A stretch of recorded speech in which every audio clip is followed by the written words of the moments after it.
hoy queremos hablar de algo que creo que es fundamental, que es esta cuestión de, pues ya que estudiaste diseño y ahora qué haces con eso, porque de qué vas a vivir.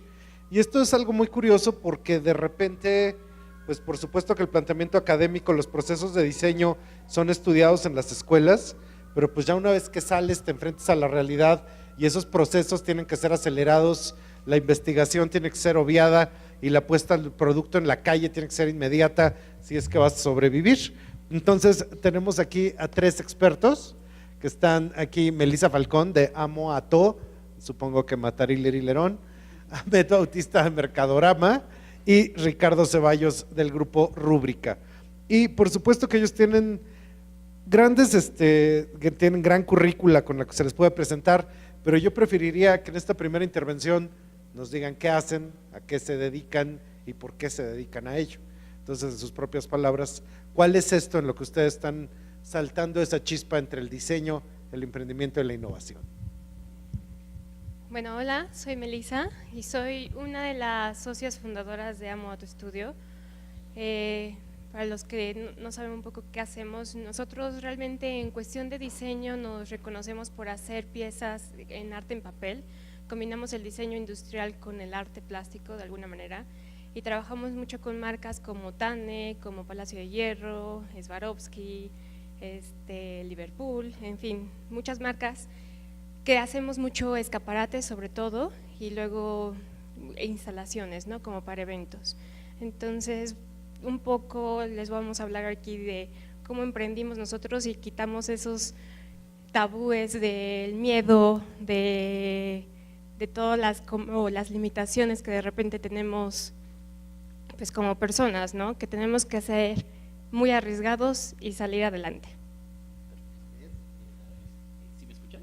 Porque soy muy gritón. Ay, ya estoy, ahí, perfecto. Ok, yo soy Ahmed Bautista y soy socio fundador de un par de cosas. Una de ellas es Mercadorama, que es un colectivo de artistas gráficos, que a su vez es una empresa de merchandising oficial, cuya intención es mezclar arte y música y ofrecer un producto oficial que permite un intercambio justo entre artistas y fans en un país que tiene normalizada la piratería y otras cosas, ¿no? El machismo y el abuso y la corrupción.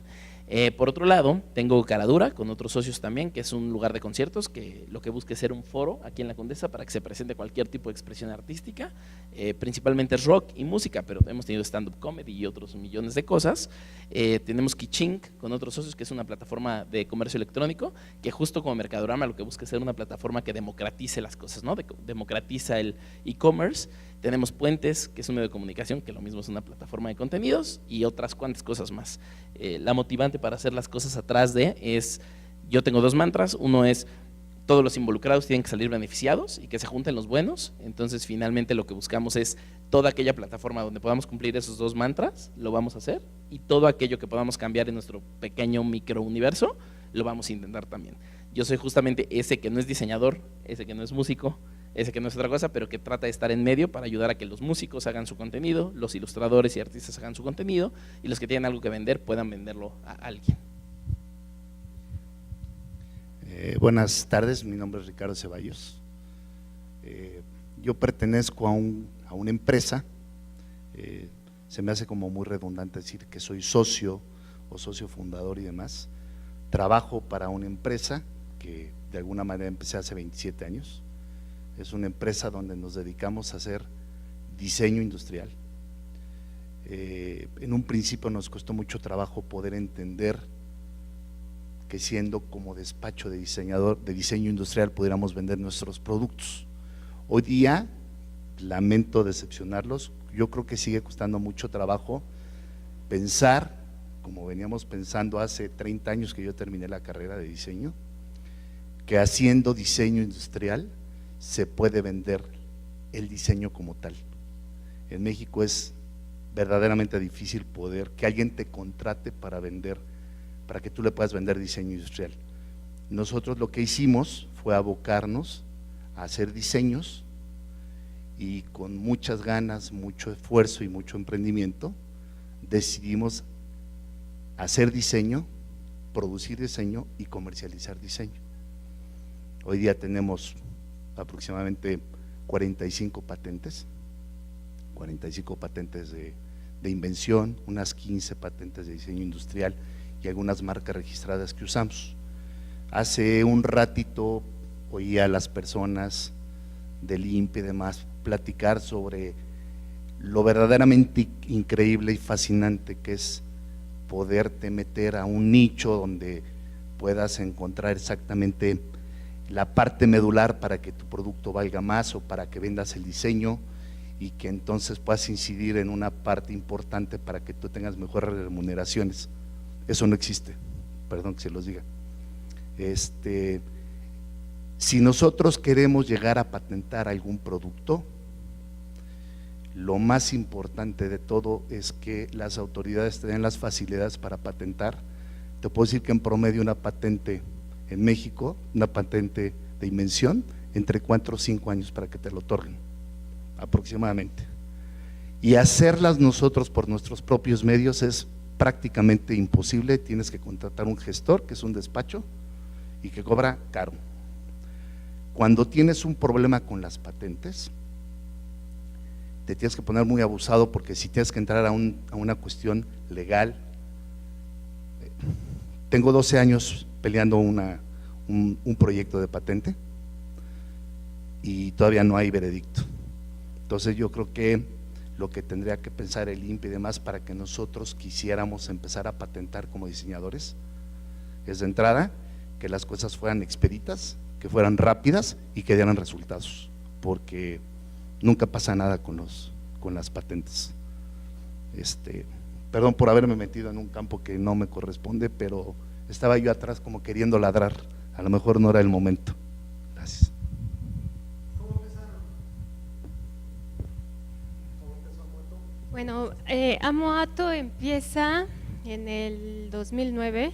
Yo me fui al extranjero a terminar mi último año de la carrera, porque sentía que todavía me faltaba más y ya no aprendía más donde estaba. Entonces me fui un año, regreso y contacto a Raimundo y a Saraí, que previamente durante la carrera nos habían puesto como en equipo, ¿no? a trabajar en equipo, y nos dimos cuenta que trabajamos muy bien, hacíamos proyectos muy interesantes, nos gustaba y el resultado era muy bueno. Entonces los contacto para ver si a lo mejor qué hacían, a ver cuál era como el estatus que cada uno tenía como en su vida, y fue la alternativa de ver qué podíamos hacer juntos, si tenían ganas de hacer algo juntos. Entonces de ahí, en el 2010, nos invitan a la incubadora de empresas de nuestra universidad a tener como nos dan una beca por haber tenido mención honorífica, porque éramos muy ñoños. Entonces nos dan una beca y para estar en la incubadora, y pues fue una buena plataforma porque nos dio idea de qué hacer con una empresa, ¿no? Y sobre todo de diseño. Entonces la asesora que tuvimos nos dio muchísimas pautas y nos decía y nos aterrizaba muchísimo de qué era lo que teníamos que hacer, y nosotros decíamos, sí, vamos a hacer un estudio de diseño, de mobiliario, de interiores, y decía, sí, pero ya hay muchos, ¿qué otra cosa? O sea, tienen que buscar un diferencial. Entonces pues de ahí empezamos a hacer como investigaciones, qué podíamos hacer, y vimos esta parte de la tendencia del arte en papel, que es mundial. O sea, en México ancestralmente también se ha trabajado con el papel, en Japón, en todas partes. Entonces vimos cómo teníamos como una alternativa con el papel, trabajarlo como diseñadores industriales y plasmarlo de manera como un poco artística, como artes plásticas, y tenerle esa unión entre tecnología, con diseño industrial. Entonces de ahí fue como nace un poco Amoato, y el primer proyecto que tuvimos fue el que nos catapultó, que fue una exhibición que hicimos con Bárbara Berger en el Museo Franz Mayer, y fueron unas cabezas de papel que creamos, 25 cabezas de papel que eran animales. Entonces la gente le llamó muchísimo la atención, y a partir de eso nos empiezan a buscar, ¿no? Nos empiezan a buscar por ese trabajo, y pues el segundo cliente que tuvimos fue Swarovski. Entonces de ahí fue como esa plataforma del museo tal cual, y de algo que no se hacía, ¿no? Algo que realmente no se estaba haciendo en México. En nuestro caso particular, en 2003 vino Pearl Jam por primera vez a México, y compramos mercancía como cada que íbamos a un show, Marilyn Manson, Oasis, lo que fuera, pero la gran sorpresa era que la mercancía que se vendía dentro era mercancía oficial. Entonces ahí tuvimos como un baldazo de agua fría, mis amigos y yo, al comprar la mercancía y entender que era de las pocas bandas que viajaban con su merch. Compramos un cartel impreso a mano, firmado y numerado, que después, años después, un amigo me explicó por qué eso era importante y relevante para el peso artístico del objeto de merchandising que estaba comprando. No era una t-shirt, ya era una pieza de arte que se apreciaba con el tiempo. Y entonces eso empezó a sembrar semillas en mí como de, ok, ahí hay algo que hacer, ahí hay algo que hacer, ahí hay algo importante que hacer. Y siempre me ha gustado vender. Después, en 2004, tomé un diplomado que tenía que ver con música y marketing y descubrí que la banda más cabrona de rock en México, de un disco que se tardó en componer, en escribir, en grabar y en editar 2 años y que después va a intentar vivir de él girándolo un par de años, casi 3, cuesta 100 pesos en una tienda de discos que todos sabemos cuál es y está desapareciendo, y de esos 100 pesos la banda ganaba 4 y eran los 4 integrantes más su manager y se lo dividían, o sea, ni un peso les tocaba. Entonces yo no podía la frustración porque el modelo estaba mal y en un país que tiene normalizada la piratería estaba mal, entonces nadie estaba cuidando a los creadores de contenido. De ahí empieza la semilla y empiezo a pensar en un modelo de negocio que le pueda dar este intercambio justo de si alguien está haciendo música que tú disfrutas, cómprale mercancía oficial para que le des dinero para que siga haciendo música que tú disfrutas, ¿no? O sea, si un doctor puede vivir de lo que hace, me encantaría que un músico y un artista pudiera vivir de lo que hace, no tenga que doble trabajar en todo. Entonces, ese día se me ocurre, se llamaba Mercado Negro y la intención era quitarle el mercado negro al mercado negro. Entonces se trataba de que en las prepas los chavitos vendieran por catálogo, como las mamás venden Andrea y zapatos, los chavitos vendieran merchandising, entonces le vendes a tus amigos en tanditas y con eso te compras tú tu propio merch, y a los que vendieran más merch yo me los llevaba de gira. Ese era el plan original, Mercado Negro. Después tengo la oportunidad de, en un quiebre ahí en mi vida y tal, de irme a viajar de mochilero sin dinero a Europa, nunca había ido a Europa, me fui y me quedé de ilegal en Alemania, año y medio, conocí al amor de mi vida, me quedé allá. Y allá le di vueltas y dije, ok, cuando se dé la oportunidad tengo que regresar y tengo que hacerlo, ¿no? Y lo que aprenda acá lo tengo que llevar al país. Entonces tuve la oportunidad de regresar en 2007, me encuentro con un amigo mío, que es amigo mío desde los 11 años, Mauricio Coy, le platico el plan y me dice, yo le entro, él fue conmigo a ese concierto de Pearl Jam que les contaba. Yo le entro contigo, no me gusta el nombre, a los papás de otro amigo tampoco les gustaba el nombre, sentían que tenía mucho karma y mucho peso negativo, y entonces me ofrece llamarlo Mercadorama y me vuela el cerebro, ¿no? En el estacionamiento de su edificio me lo planteé y yo me vuelvo loco y digo, está increíble, quiero el nombre, vamos a hacerlo, vamos a registrarlo. De ahí nos juntamos con Paco Vázquez, un amigo mío que es músico, hace poquito lo han de haber visto en Big Brother y en otras cosas, y él me empieza a involucrar en el mundo de la música. Yo no conocía a una sola persona en la industria de la música y ya tenía la idea, ya lo quería hacer, pero no conocía a un solo músico.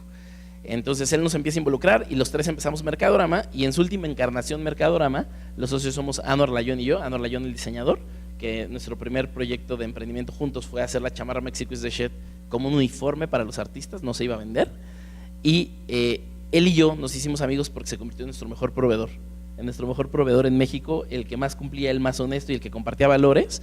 Y el día que decidí traer a la primera banda a Caradura, cuando abrimos Caradura, un lugar de conciertos que tenemos acá, él me ayudó completamente en ese show, sin ningún interés, sin ningún pago. Se vino con nosotros a producir un evento que nunca hemos trabajado juntos porque él nos maquilaba ropa y moda para bandas, ¿no? Entonces él se convirtió en un gran amigo y en un gran proveedor, y a partir de ahí entendemos que tenemos un clic, y desde noviembre, más o menos octubre de 2016 nos juntamos, y esa es la encarnación del Mercadorama que soy. Bueno, Grupo Rúbrica nació en el año de 1991. Yo terminé la carrera en 1985. 5 años trabajé para algunas empresas de diseño. Una de ellas es una empresa que está por desaparecer, que se llama Campicentro, una fábrica que hacía remolques habitacionales industriales. Trabajé para Grupo Formata. ¿Y por qué emprendí el negocio Grupo Rúbrica? Por necio, porque soy muy romántico y me gusta hacer lo que me gusta hacer, y decidí que independientemente de las herramientas que tuviera o pudiera tener, lo que más vale en este mundo es hacer lo que te gusta, y hacer lo que te gusta y hacerlo con pasión. Cuando lo haces bien, hasta ganas lana, pero es por necios. Ese mismo miedo que tienen ustedes ahorita que están del otro lado, cuando van a salir de la carrera y no saben cómo cotizar y no saben a qué dedicarse más, ustedes tienen que encontrar en su vida la verdadera pasión. Si su pasión es el diseño, rómpanse la madre y van a encontrar un caminito. No hay nada escrito, es muy difícil, se los digo porque tengo muchos años en el mercado, no encuentro yo un despacho de diseño como tal que sobreviva sin que genere producto. No hay quien les compre diseño. ¿Qué tienen que emprender ustedes? Ustedes tienen que volverse diseñadores y tienen que volverse productores de lo que ustedes hacen. Es mucho más sabroso, mucho más bonito y mucho más real vender producto que vender diseño.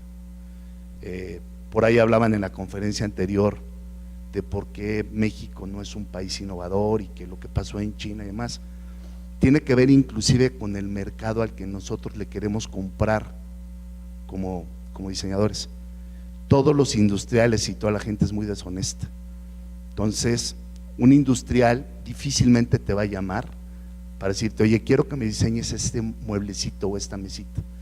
Toman una revista escandinava, se la pasas a su maestro del taller y aviéntatela, ¿no? Somos el segundo o tercer país con mayor nivel de piratería en el mundo. Ahora pregúntense ustedes si consideran una salida viable en su parte profesional, que alguien les vaya a tocar la puerta y les digan, oye, hazme tal cosa. Eso no se da. En la experiencia personal que yo tengo, no se ha dado, y estamos hablando que salí hace 33 años de la carrera.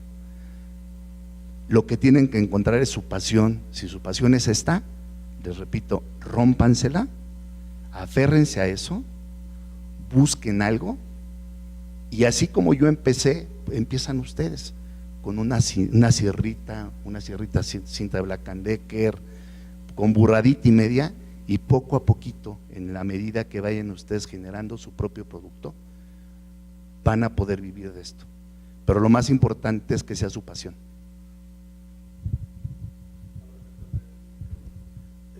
Fíjense que cuando yo tenía la edad de ustedes, cuando tenía como 20 años, había unos estafadores que yo conocía, y estos estafadores pues, eran unas personas que no se conocían, o sea, así de la nada, e inventaron, porque todo era inventado, e inventaron que eran mis papás, pero eran dos desconocidos.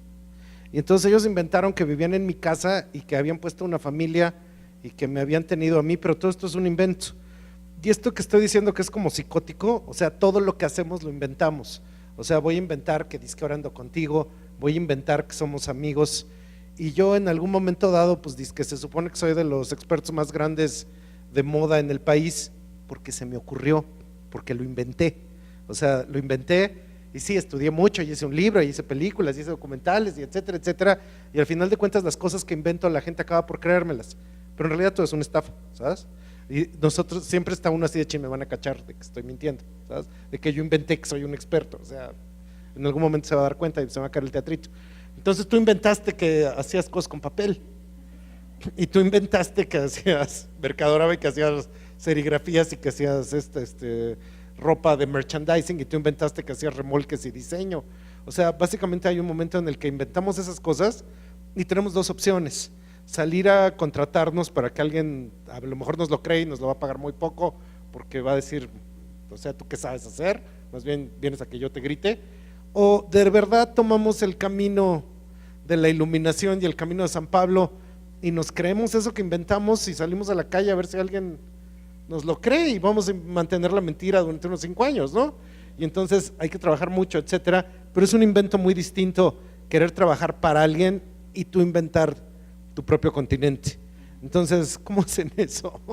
A mí siempre, de hecho, me fascina preguntarle a la gente, no se puede porque la cultura no da, pero a mí me gustaría preguntarle a cada persona que encuentro, oye, ¿cuánto ganas? ¿Por qué? ¿Cómo le haces? ¿De qué te mantienes?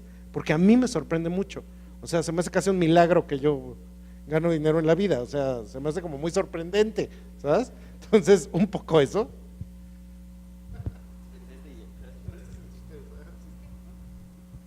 Bueno, empezando con la idea de la invención y de creértela, me recuerda un poco, suena muy soberbio hablar como de uno mismo, entonces no lo tomen por ese lado, ¿no? Nunca es, oh, si yo, sino el ejemplo me viene hacia lo que decías.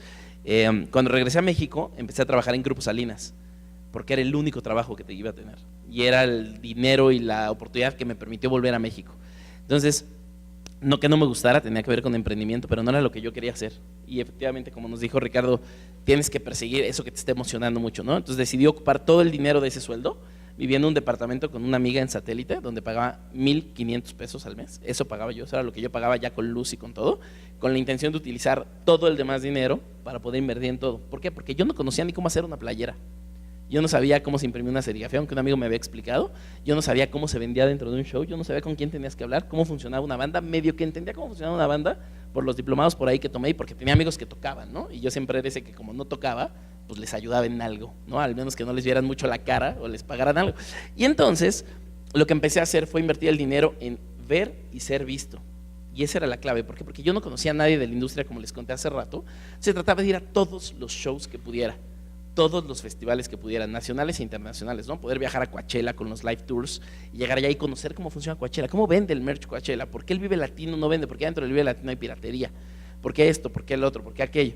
Y entonces empecé a ir, yo era un güey de cabello largo y sin barba, y entonces de pronto cuando te empiezan a ver mucho en un lugar, en una galería donde de inicio te da como cosa entrar, ¿no? Porque ni tienes el dinero ni sabes cómo preguntar sobre una pieza de arte, y una pieza de arte es cara, ¿se vende o no se vende? No tiene un precio. Había un montón de cosas, ¿no? Entonces, ¿cómo te le acercas a hablar a los artistas? Además, es fácil hablarle a un artista musical porque lo ubicas y lo conoces, pero el artista gráfico que hizo algo que te encanta, que nunca le has visto la cara, ¿cómo preguntas quién es? Entonces, lo que empecé a hacer fue ir para ver y ser visto, y la gente me empezó a preguntar, oye, ¿tú qué haces? Te vemos en todos lados. Yo, nada ahorita, pero después voy a tener una empresa de merchandising. ¿Qué es merchandising? Playeras y pósters y cosas oficiales. Qué chingón, muy bien, yo me llamo tal, yo me llamo tal. La siguiente vez, 2 meses después, ya era esa persona que habías conocido, se acercaba con otra persona. ¿Y tú qué haces? Yo te digo, este güey dice que va a tener una empresa de merchandising. Y a la vuelta de 3 años, ¿no? En 2009, cuando abre Mercadorama, ya era como claro, ese güey el loquito de cabello largo que decía que iba a tener una empresa de playeras, ¿no? Pero se trataba de eso, de írsela creyendo, porque si no te la creías en un lugar donde no existe lo que tú quieres hacer, no hay otra forma de hacerlo más que inventarte cómo hacerlo, ¿no?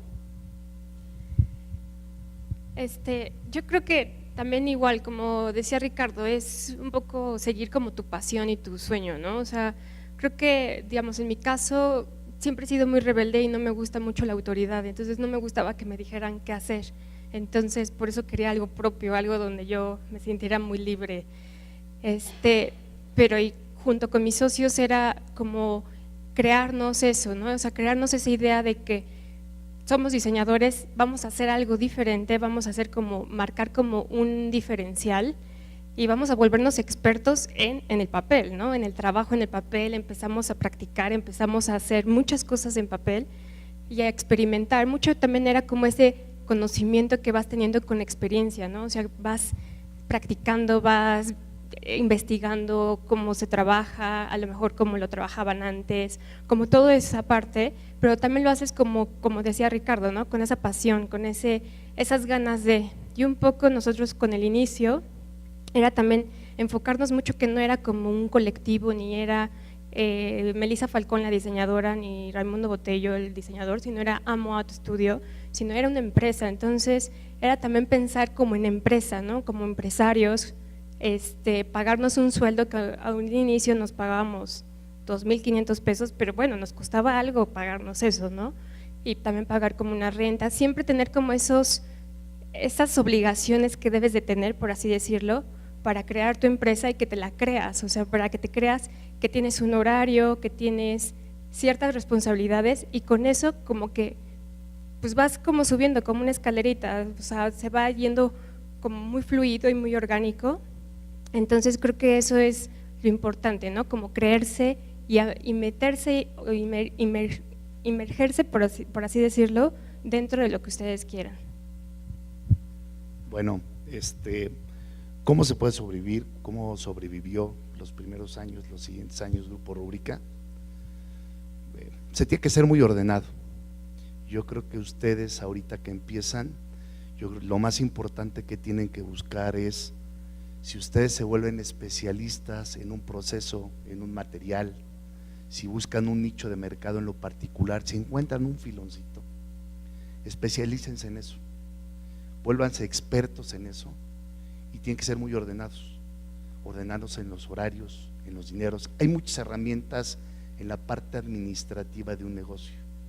Esas serán, tiene que haber alguien que les pueda ayudar a administrar, o en un inicio se tiene que empezar a administrar y demás, porque un negocio para que sobreviva necesita dinero. Y ustedes lo tienen que generar, el negocio lo tiene que generar. No hay vuelta de hoja. Para que les hagan un préstamo, lo único que necesita el banco es, lo único que ustedes necesitan para que un banco les otorgue dinero, es demostrarle que no lo necesitan. Solo así les prestan dinero, en un tema hipotético. Pero lo que se tiene que hacer es empezarse a desdoblar con mucho esfuerzo, siendo muy ordenado, buscar un filoncito en el mercado y empezar a caminar por ahí. Y eso nos empieza a dar certezas, seguridades, y nos empezamos a volver especialistas. Empezamos a conocer el medio, el nicho, podemos saber cómo cobrar, cómo buscar las cuestiones en el mercado. Eso es poco a poquito, pero tienen que ser muy emprendedores y tomar ese filoncito. ¿No es fácil? Sí se puede, no hay ninguna duda. Una cosa es tener empresa y otra cosa es ser empresa. En ambos casos, ser empresa, estaríamos hablando entonces de la pasión que les venía yo comentando hace un ratito. Verdaderamente seguir ese camino, y por hacerlo bien vamos a ganar dinero, que no les quede la menor duda. Y tener empresa tiene que ver con un compromiso social. Nosotros somos diseñadores, hemos diseñado y producido módulos portátiles para punto de venta. Hemos tenido la fortuna de ser galardonados con esos productos a nivel internacional como unas 6, 7 ocasiones. En una ocasión que estaba yo en una exposición en Chicago, llegó una persona y me dijo, tus modulitos, no sé cuánto te cueste producirlos en México, pero yo te puedo garantizar que si los mandamos a producir a China, te cuestan la mitad de precio que en México. Y dije, está de poca madre. Nada más que parte de mi tema es un compromiso social que sí tengo con México. Y en este negocio vivimos 80 personas, que si lo multiplicamos por 4, por todo lo que hacemos nosotros, de aquí comemos 320 personas. Y ese es el compromiso social que tenemos que tener para hacer empresa.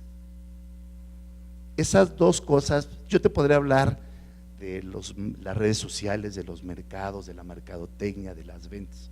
Yo soy más viejito, sé que necesitan esas herramientas, pero lo único que a mí me ha ayudado para fortalecer este negocio en la vida son dos cosas: la pasión y el compromiso social, y ser muy ordenado. Para mí eso es lo único que me ha servido, independientemente de lo demás que va a llegar por añadidura, porque vas a necesitar contadores y pendejada y media, pero para verdaderamente tener lo que tenemos, se necesitan esas dos cosas. Es el resultado, la fórmula que a mí me ha dado resultado. Ahora sí, ¿qué digo? Ahorita que los estaba viendo, también en la casa, no sé si les ha pasado que se estropea el fregadero y entonces tu papá heroicamente dice, yo lo voy a componer. Entonces 6 meses después que la gente ya, o sea, tu mamá ya sigue lavando los trastes en el baño, es así, oye, voy a llamar a un plomero. No, yo lo voy a componer, nadie confía en mí, yo sí lo sé hacer, nada más que no me dan tiempo y nadie me cree, etcétera. Entonces tenemos un problema bien grande cultural, no sabemos pedir ayuda. Y en eso que no sabemos pedir ayuda, creo que la receta del fracaso, o por lo menos así lo he visto en 20 años de dar clases en escuelas de diseño, es alguien que se avienta a emprender y pretende hacer los procesos de diseño, hacer la manufactura, hacer la maquila, llevar a cabo las redes sociales, poner la página web, programar, hacer el Photoshop, tomar las fotos, hacer el catálogo, iluminarlas, hacer el video para YouTube. O sea, es así de, Dios mío, ¿de verdad crees que puedes hacer eso? O sea, creo que esa es una de las cosas que son peores para poder emprender, la idea de que lo puedes hacer todo y no pedir ayuda constantemente, porque entonces te hundes. Pero si ese es uno de los factores del fracaso, ¿cuáles son los factores del éxito? Ya tú empezabas a caminarlos, pero para ustedes, ¿cuál ha sido el diferenciador que les ha permitido? Yo no sé si es éxito, creo que ya es continuar y estar, y ese es el éxito que uno conoce. Pues bueno, yo creo que factores de éxito son varios, o sea, digamos, en nuestro caso es el trabajo en equipo, ¿no? Es muy importante no siempre creer que tú puedes hacer todo y que tú eres el diseñador top o algo así, sino no, o sea, necesitas a más gente, ¿no? Necesitas a más gente, digamos, en nuestro caso que somos 3, fue muy importante entender que éramos 3 personas muy diferentes, o sea, tenemos personalidades muy diferentes, pero se compaginan muy bien, o sea, tenemos diferentes habilidades, entonces esas las potencializábamos, ¿no? Y mezclábamos como mi superorganización con a lo mejor un poco más la labia de Ray y un poco más la pasión por estar sacando planos de Saraí, entonces esos 3 se conjugaban y hacían toda esa venta para los proyectos, ¿no? Entonces es saber que trabajar en equipo es vital, hacer colaboraciones, trabajar con más gente que no sea siempre diseñadores, ¿no? O sea, trabajar con a lo mejor diseñadores de moda, a lo mejor mercadólogos, economistas, con ingenieros, con todo, o sea, esa multidisciplinariedad creo que da bastante innovación para las cosas aquí en México. Y también otra es la disciplina, ¿no? O sea, yo creo que disciplina, enfocarse bien qué es lo que quieren buscar, o sea, lograr como que poner sus metas, a lo mejor algunas van a creer que son inalcanzables, que son sueños guajiros, pero no, o sea, si eres persistente y siempre estás ahí, pues duro y dale, o sea, realmente pues, trabajando muchísimo, creo que logras todas las metas que te propongas, entonces es disciplina, trabajo en equipo y pasión. En nuestro caso son varias, ¿no? Pero colaboración es la primera, porque teníamos que entender que así como nosotros queríamos agregar valor a una industria que considerábamos inexistente, necesitábamos darle la vuelta a la piratería. Entonces era importante encontrar esos colaboradores que agregan el valor del diseño. Y es ahí donde se volvió un colectivo de artistas. Fuimos a hablar con todos, a explicárselos, y de inicio no nos entendían, ¿no? Por ejemplo, soy un artista que exhibe en galería, porque voy a andar haciendo una playera para una banda, porque además tiene que tener el nombre de la banda. Entonces, eso no me hace clic, ¿no? Entonces, lograr explicarles que la colaboración era lo que iba a cambiar todo y lo que iba a ser disruptivo, es lo primero. Lo segundo es que hubiera un tema de justicia, o sea, entender que la persona que te está dando algo y tú le estás dando a cambio, tiene que también recibir un beneficio. Estamos muy acostumbrados a que de inicio la gente te ofrece, vas a tener exposición, la gente te va a conocer tu trabajo, regala esto, dalo gratis, nosotros somos el medio y eres importante y tú no eres importante, te vamos a hacer importante. Pero creo que no necesariamente esos son los modelos correctos de negocio, ¿no? Nosotros, por ejemplo, empezamos pagando bien poquito por diseño, bien poquito, y no ganábamos nada, pero entendíamos que se trataba de invertir en eso, pero que el artista supiera que recibe una remuneración. Más adelante, cuando empezamos a ganar autoridad en varios lados, también les ofrecíamos especie. ¿Por qué especie? Porque ya les estábamos enseñando cómo vender, ya tenían medios, ya tenían redes sociales, ya podían vender más. Nuestro pago era muy chiquito comparado con lo que ellos, si les dábamos piezas, podían venderlo, incluso más caro que lo que nosotros en shows. Y así se ha ido modificando. Hoy día, si cerramos con una banda grande, incluso pagamos mucho más de lo que pagábamos antes, pero porque hoy ya se puede, ¿no? El tema era desde el inicio encontrar como un modelo justo, donde entonces todos los involucrados dijeran, yo quiero participar, me siento honrado de participar, pero además siento que alguien está remunerando de alguna forma mi trabajo, quiero hacerlo. Y el tercero era entender que te toca invertir mucho.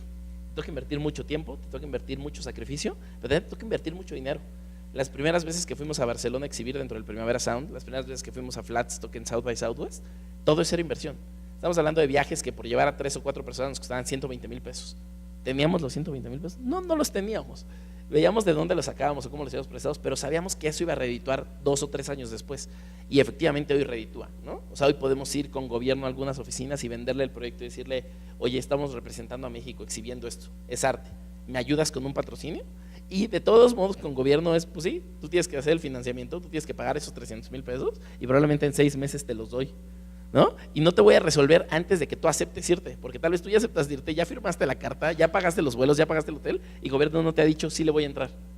Pero si tú no encuentras la forma de esa inversión de trabajo, tiempo y dinero, también las cosas se tardan mucho en pasar. Entonces, colaboración, justicia y creo que mucha inversión. Bueno, estamos hablando aquí, por lo menos Grupo Rúbrica tiene 27 años en el mercado y hoy te puedo hablar de que debe haber una infraestructura, un área de ventas, un área de producción, un gerente de esto. Que no les interesa eso, que no les dé miedo a ustedes. Eso va a pasar por una cuestión lógica de generación de negocio.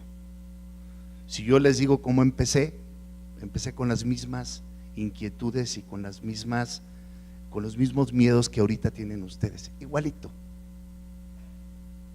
Hay que arrancar con algo. ¿Y con qué arrancamos?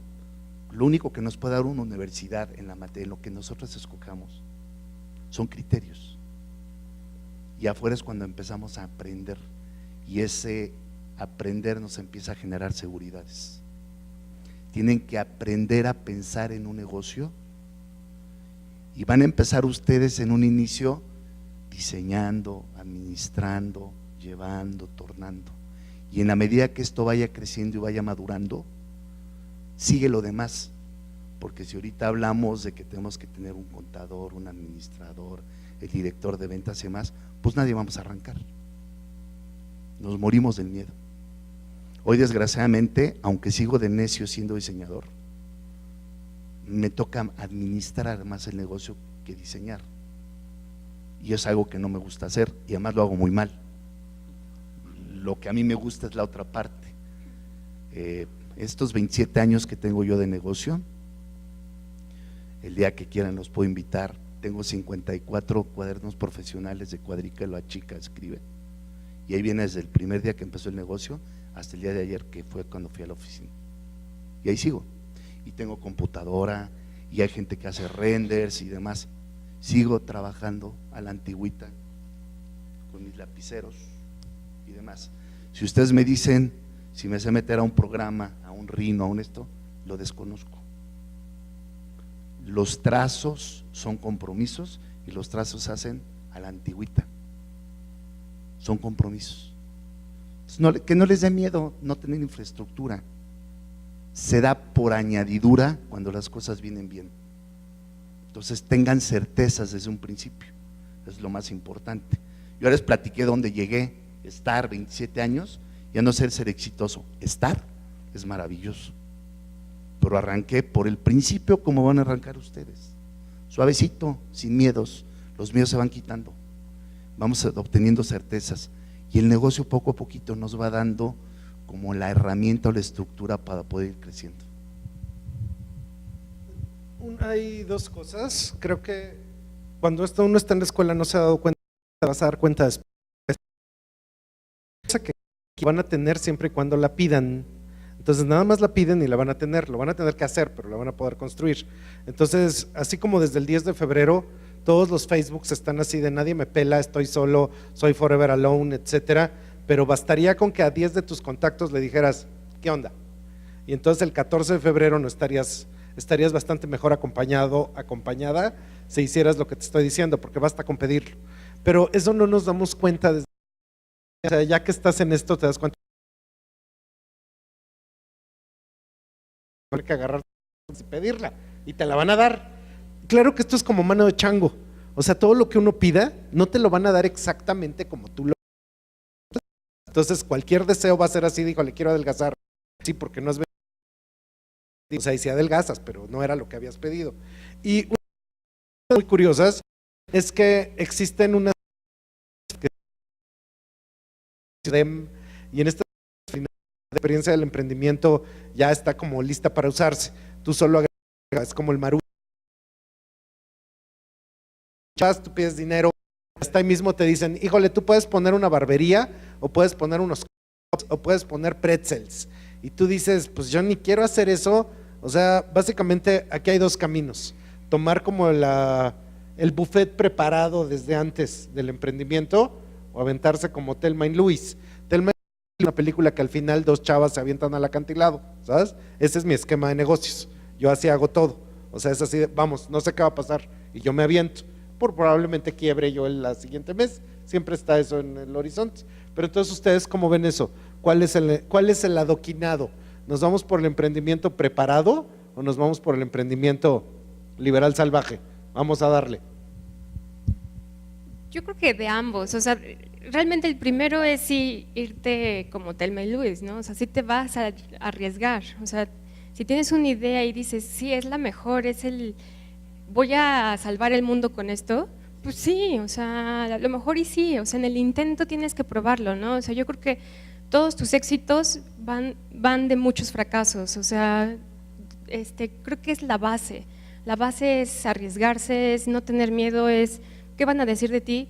Lo que sea, o sea, ¿qué va a pasar? Lo que sea, o sea, voy a fracasar, sí, a lo mejor y sí, pero ¿qué tal si en ese hay un 10% que no, ¿no? Entonces, creo que es arriesgarse mucho, pero a lo mejor sí tener como en el segundo plano como un poco organizado, saber qué es lo que tienes que hacer como de alguna manera formal, ¿no? En nuestro caso, como Amo a tu Estudio, luego fue en febrero tuvimos la exhibición de Franz Mayer, fue como un boom.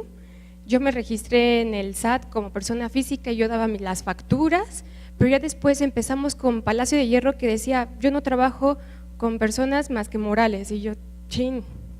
Entonces era registrar Amo a tu Estudio como una sociedad anónima, entonces era pues, arriesgarte y decir, ok, sí, vamos a hacer estas cosas, vamos a hacerlo muy legal, voy a pagar muchísimos impuestos, ok, sí, o sea, todo eso, pero tener como que esas bases que sepas que estás haciendo ese emprendimiento pues como moderado, ¿no? O sea, que tienes a lo mejor un contador que te ayude, porque no es nada fácil meterte luego al SAT y pagar impuestos, pero en fin, o sea, creo que tienes que tener como esos especialistas, a lo mejor esa parte legal de que te instruyas si diseñas algo, meterlo al INPI, aunque sea registrarlo como un diseño gráfico, no sé, ¿no? En fin, creo que sí tienes que tener como esa base de ordenado como administrado y esa base liberal y que digas, allá voy, ¿no?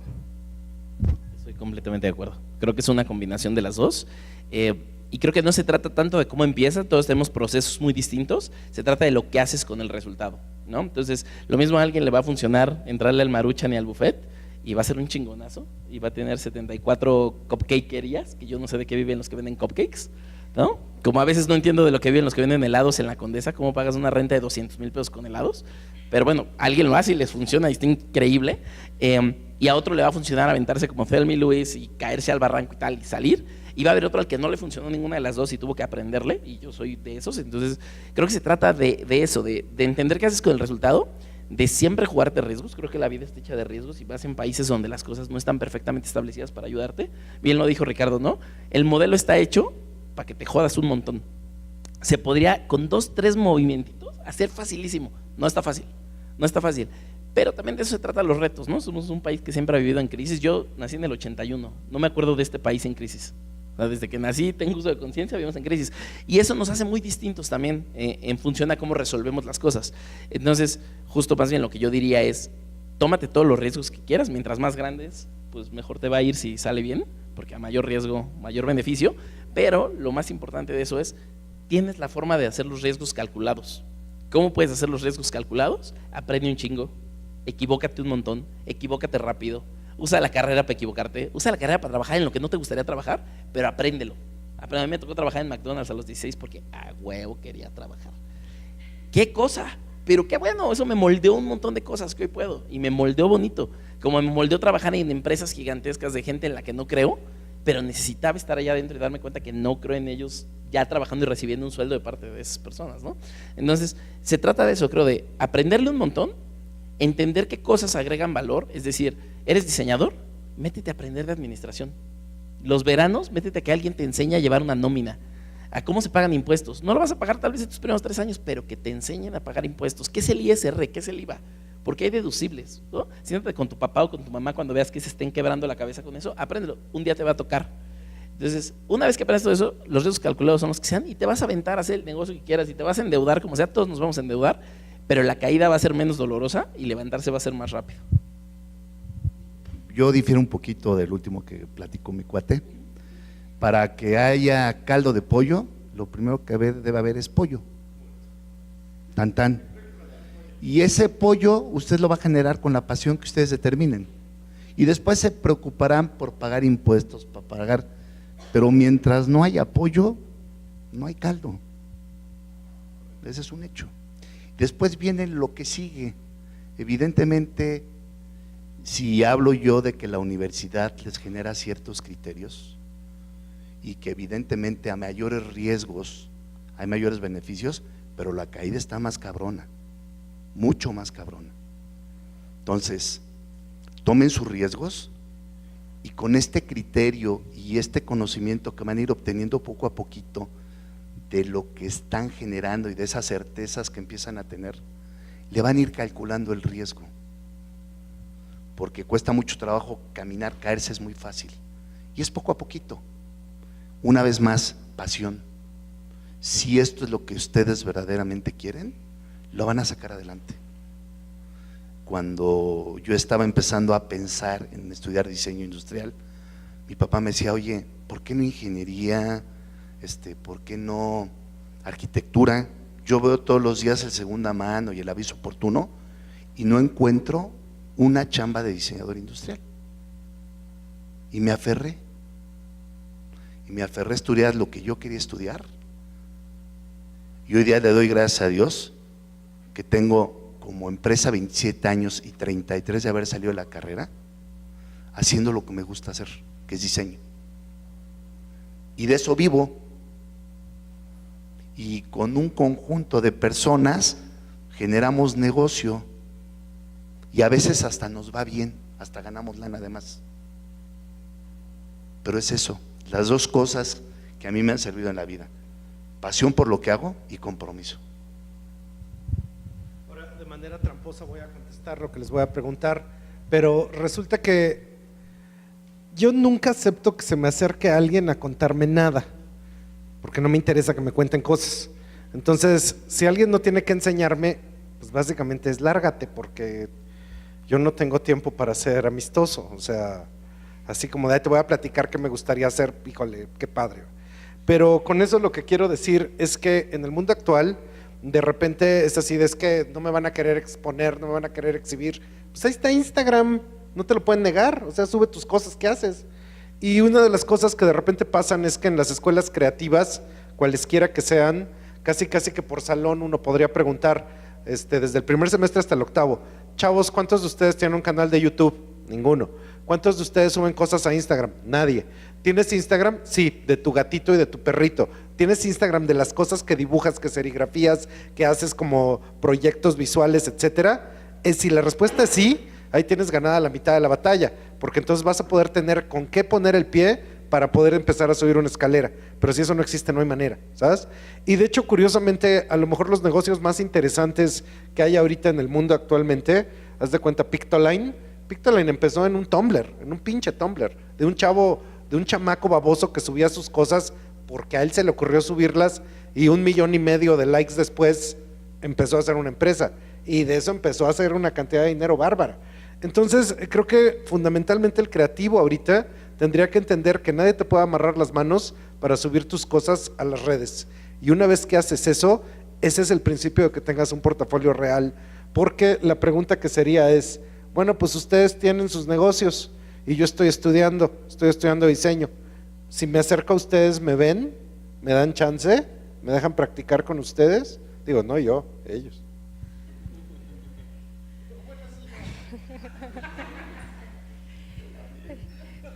Creo que es un tema muy interesante, digamos, ahorita como en esta actualidad, ¿no? O sea, creo que sí las redes sociales, sí la tecnología es fundamental.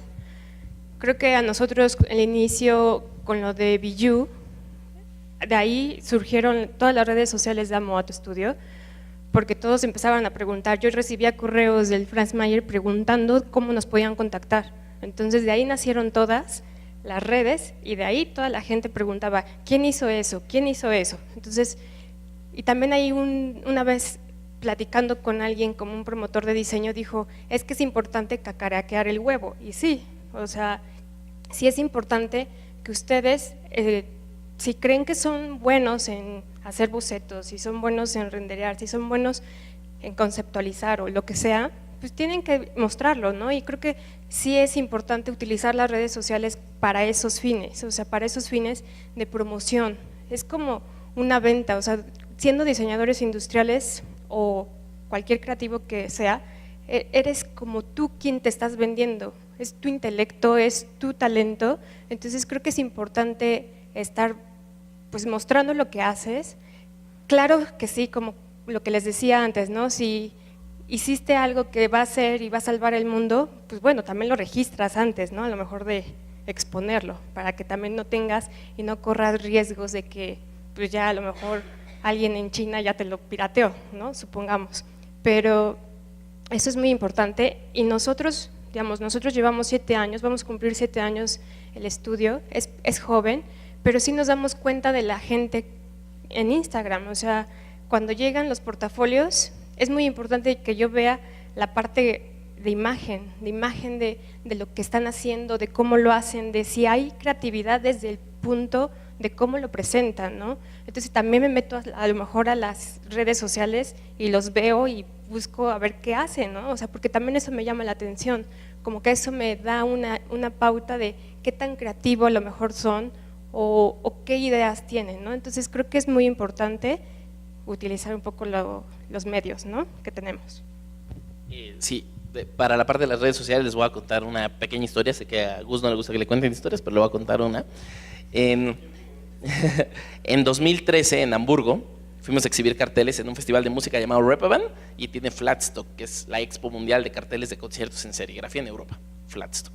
Y entonces estamos exhibiendo con 32 artistas que ya para este año ya son amigos nuestros y somos una familia que viaja por el mundo exhibiendo, y les platico sobre lo importante que es tener Instagram.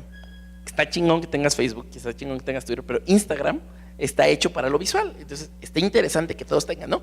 Ya había pasado por esa experiencia en México, donde me tuve que ir a sentar a la casa de los artistas a abrirles un Facebook y a abrirles un Instagram, porque no les interesaba y se quedaban con Twitter. Entonces, vamos en un bote, porque se hace un viaje en un bote el domingo, la expo es del miércoles al sábado, y el domingo hacemos un viaje en bote, donde llevan, es Alemania, millones de cerveza, algo de comida, mucha música, y viajamos por el río, ¿no? Y entonces estamos viajando por el río, y vienen las novias y los amigos y los asistentes de todos ellos, y ya vemos 60 personas, ¿no? Y lo que empezaron a hacer las novias y los amigos fue traerme los celulares desbloqueados de cada quien. Entonces lo que hicimos es, desde el celular de cada quien les abrimos Instagram a como 25 de los 34 que iban con nosotros. Hoy día sus redes es donde más venden. En esa época no podías poner un link en Instagram. En esa época Instagram no le pertenecía a Facebook, no había boost ads, no había publicidad pagada, era nada más publicar gratis. Pero para mí era tan importante hacérselos entender que tuve que abrírselos. Entonces, doy solo ese ejemplo para, si hoy no tienes Instagram, no eres el primero que se equivocó, y hay gente mucho más famosa que tampoco lo tenía. Pero si ya te lo dijeron hoy, ábrelo. Y así como eso, busca cuál es la siguiente cosa. No el siguiente Instagram, no va a haber un siguiente Instagram, no va a haber un siguiente Facebook. Esa siguiente cosa que te va a agregar valor. Si hay forma de que tengas una tienda online y quieres empezar a vender, no importa que no vendas nada, abre una tienda online, aprende lo que es tener una tienda online, y que el día que te compre tu mamá, porque es quien te va a comprar primero, ¿no?, sepas cómo se cobra ese dinero y sepas cómo funciona, ¿no? Y si eres persona moral o física o qué. Y no necesariamente cuando exhibas tu portafolio tiene que ser el portafolio de lo que haces hoy.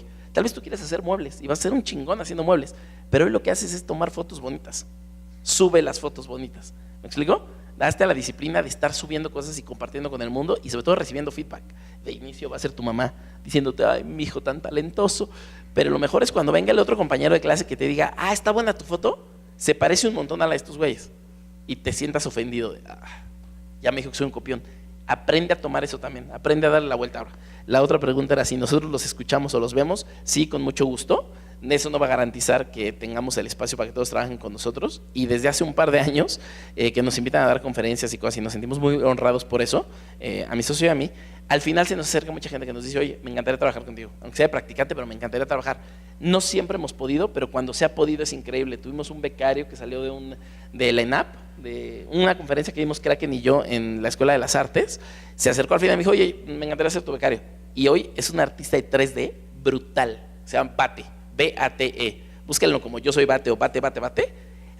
Le ha pagado Giphy por hacer animaciones en 3D. O sea, es un tipo, y él claramente no iba a hacer pósters, cosas con nosotros, acabó haciendo un póster, pero no iba a hacer mucho tal vez dentro de la empresa, pero hoy en lo que hace es increíble, y tuvimos el honor de tenerlo como un becario y un practicante.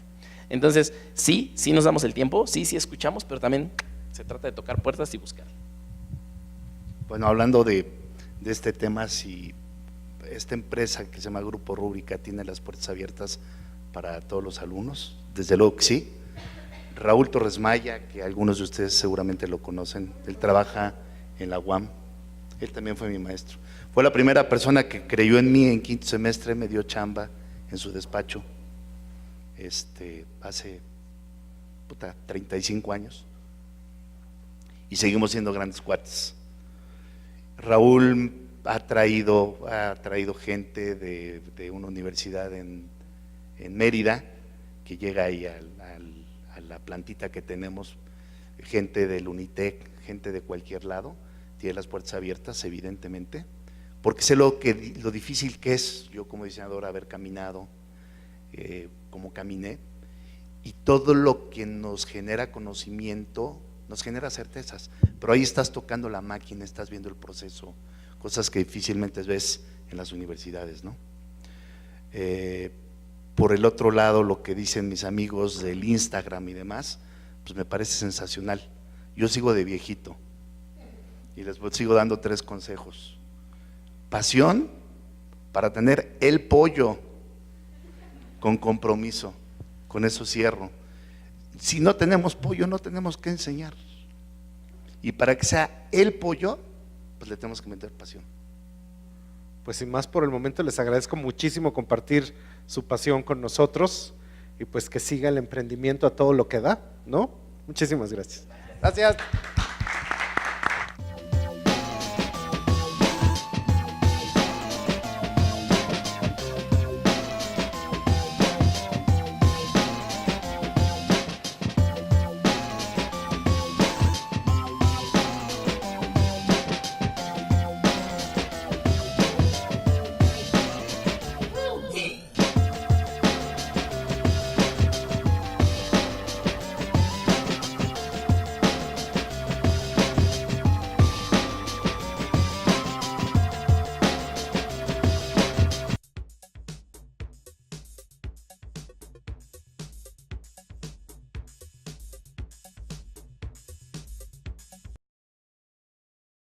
No lo conozca, él es director de la agencia de tendencias Trendo MX. Él también es el creador, curador del libro y la película Mextilo.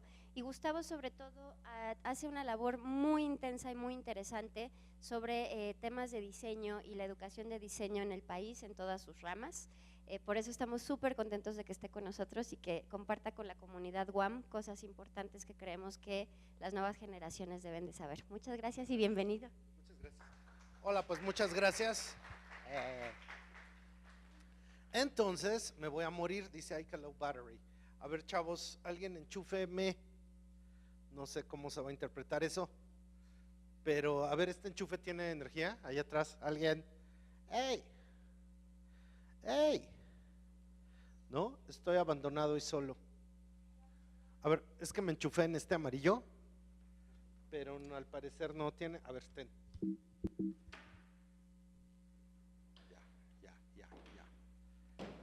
Eso fue mi disco duro.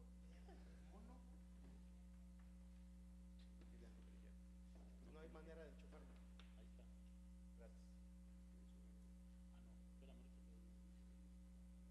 Esta extensión es de adorno. Un momento, chavos. Fue súper anticlimático.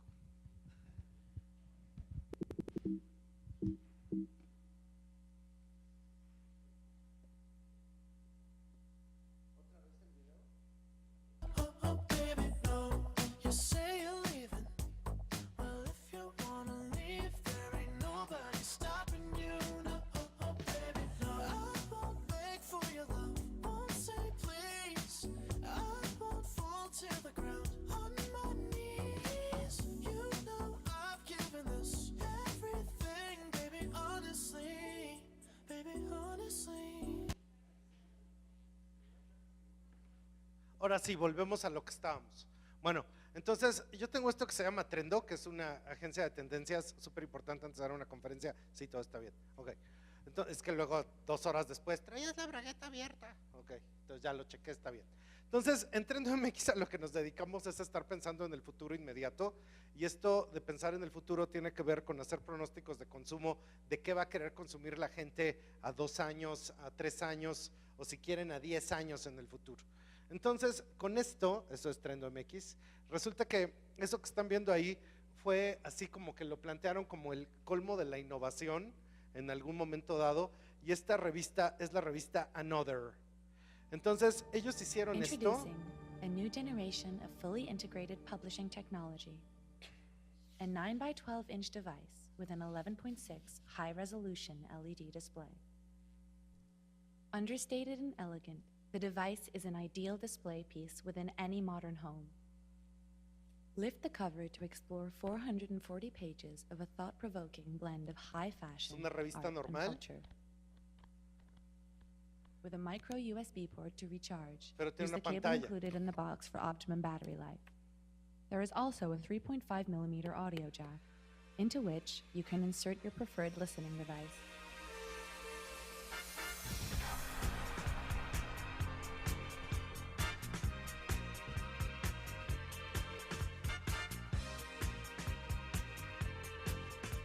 Tactile and ergonomic, the device can be held in front of the body, by your side, or open to enjoy at your leisure.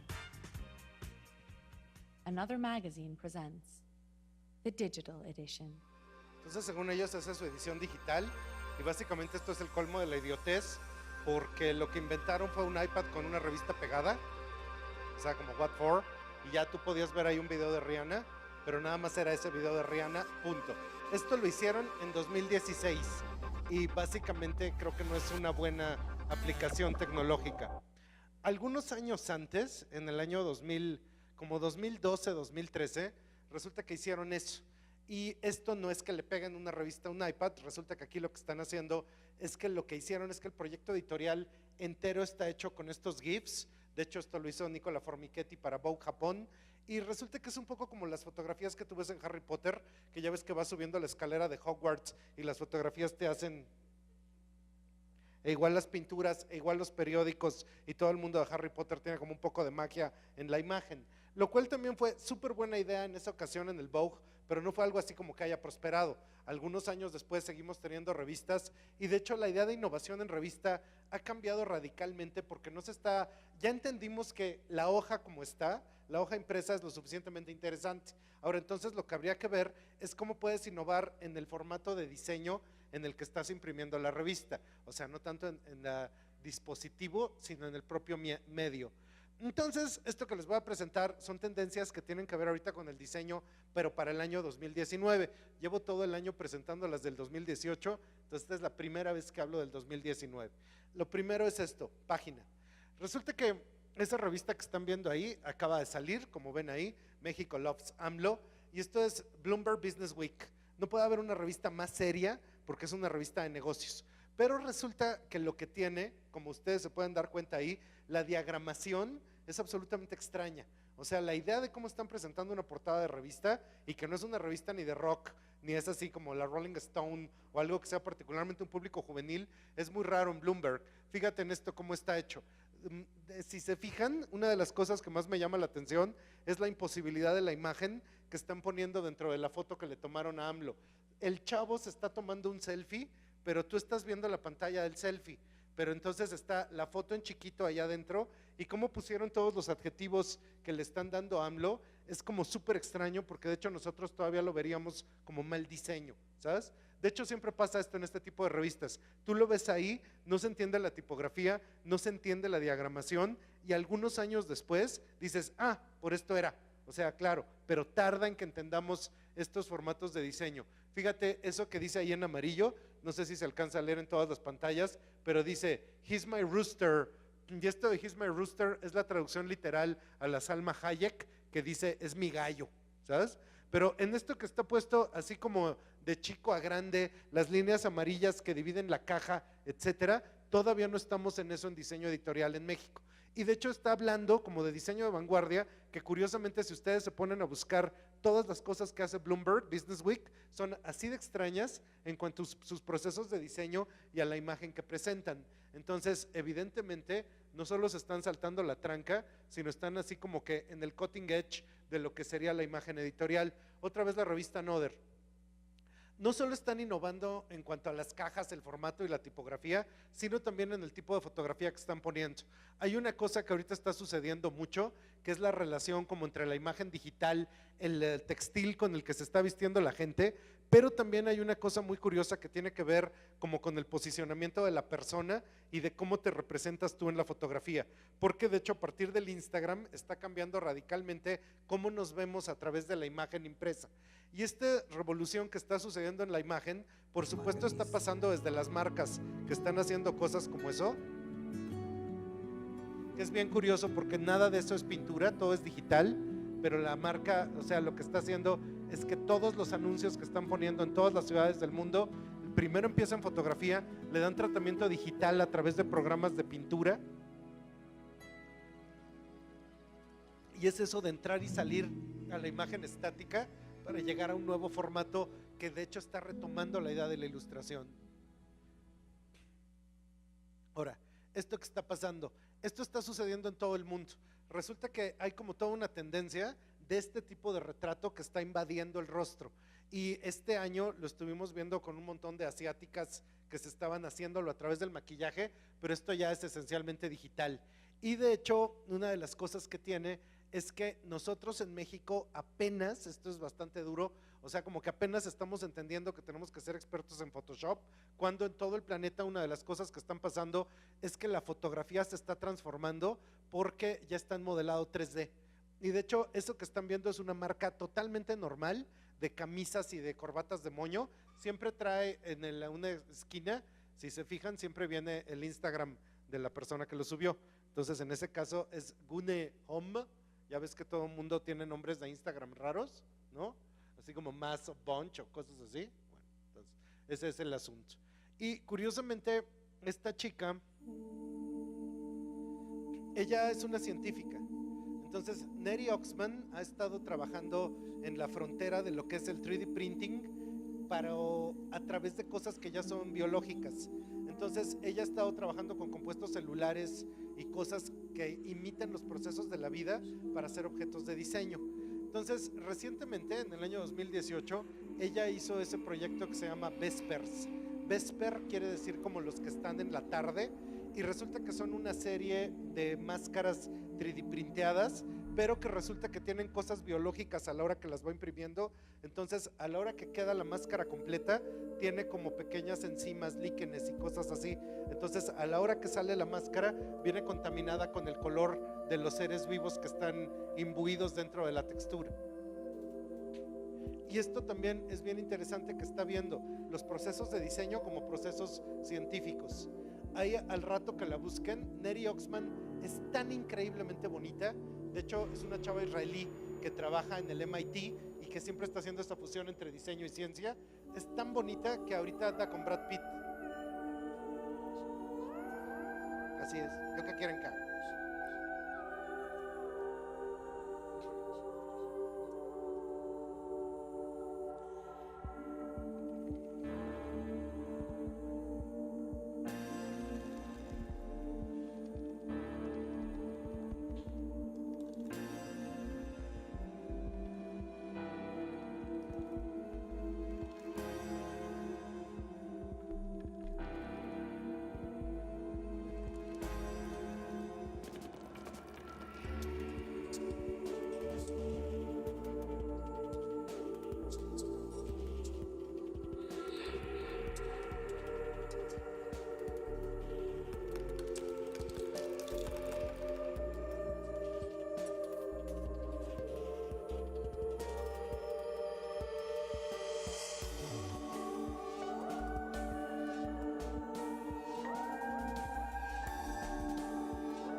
Entonces esos son los objetos. De hecho, si la buscan en su página, ella tiene como ropa interior que parece como orgánica y que de hecho está hecha para poder respirar en Marte. Entonces ella está haciendo estos extraños híbridos entre lo que sería el diseño y extensiones del cuerpo humano, y está investigando esta idea de la forma. Esos son los objetos, son las máscaras estas mortuorias, y resulta que todas ellas, ella les toma fotografías como esto. O sea, ese objeto sí existe, los dos objetos existen, ¿sabes? Entonces hace este tipo de narrativas y ese tipo de objeto que son como la vanguardia que hay ahorita en el diseño a través de lo que sería el 3D printeo. Ahora fíjense en esa forma que es orgánica, transparente, todo lo que tiene imbuido biológicamente, o sea que da una holografía interna del objeto, y resulta que esto es súper interesante porque muchísimas veces lo que entendemos en México como 3D printing es esa cosa que está ahí. O sea, nos sale un robotito que parece que la modelamos con el intestino y hay que estarle lijando las rebabas, pero entonces con una concepción totalmente distinta de lo que debería ser el objeto 3D printeado, esto levanta a un extremo de diseño que realmente lo que están viendo es como un diseño totalmente futurista, ¿sabes? Entonces robotitos como el de la derecha no, máscaras como la de la izquierda sí. Ya no sirve mi control remoto, se enojó porque critiqué el 3D printing, órale. Entonces, eso que está ahí, eso que están viendo es una chica que se llama Alfa y que está en Instagram también, pero resulta que esto continúa con la tendencia de este año de gente que se pega cosas en la cara, pero esto está hecho así.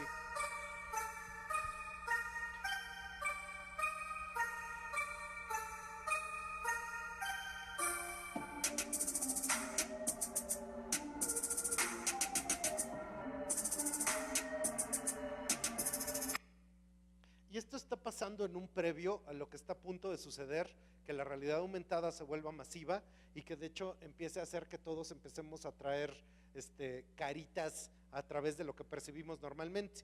Todos nos estamos ya acostumbrados a los filtros de Snapchat y no hay absolutamente nadie que no suba su foto a Tinder si no tiene nariz de perrito, ¿sabes?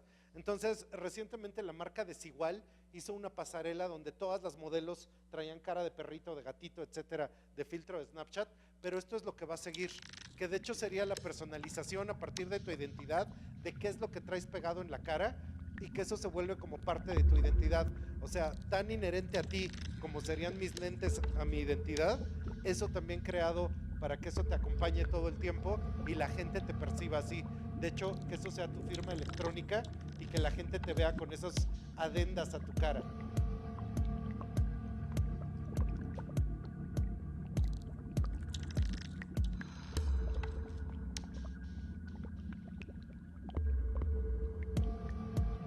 Ese es el asunto. Entonces, ahí está en 2.